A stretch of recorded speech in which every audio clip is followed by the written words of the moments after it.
కోరుతున్నాము. మనం దేవాలయాల గురించి పొద్దు నుంచి మాట్లాడుతున్నాం. యాక్చువల్గా దేవాలయాల గురించి మాట్లాడుతున్నప్పుడు దేవాలయాల గురించి దర్శనానికి మనం పోతున్నప్పుడు దాంతో పాటుగా ఇంకొన్నింటిని కూడా దర్శనం చేసుకుని బయటకు రావాల్సినటువంటి దుస్థితి మనకు ఉన్నది. ఏంటంటే దర్గాలు.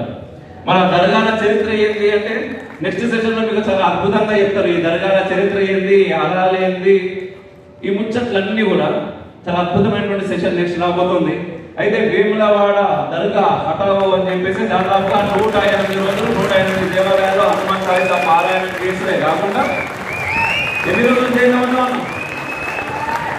16 రోజులు ఏమైనా చేయలేమని జైలు కూడా తిన్నాడు ఆయన. ఎందుకోసం అంటే వేములవాడలో దర్గా బయటకు పోవాలంట.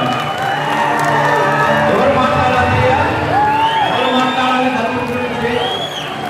దేవాలయం లోపల దర్గాలు ఉన్నాయి, ఆ దర్గాలు బయటకు పోవాలని చెప్పేసి ఎవరు మాట్లాడాలి? ఏ ప్రభుత్వాలు బయటకు ఎందుకు వస్తాయి? మనం మాట్లాడకపోతే ప్రభుత్వాలు ఎందుకు బయటకు వస్తాయి? సమాజం నిలబడాలి, సమాజం పడగాలి. శ్రీలంగా చెప్పారు, పేరు కోరుకుంటే అది జరుగుతుంది. అది సినిమా కావచ్చు, ఇంకేదైనా కావచ్చు. ఈ రోజు దేవాలయాన్ని నాకు దర్గాలు అని హిందూ సమాజం గట్టిగా నిలబడితే దర్గాలు పోతాయి. పోకపోతే ఏం చేస్తాయి? ఎప్పుడు వచ్చినాయి దర్గాలు? ఎవరి కోసం వచ్చినాయి? భారత్ మాతా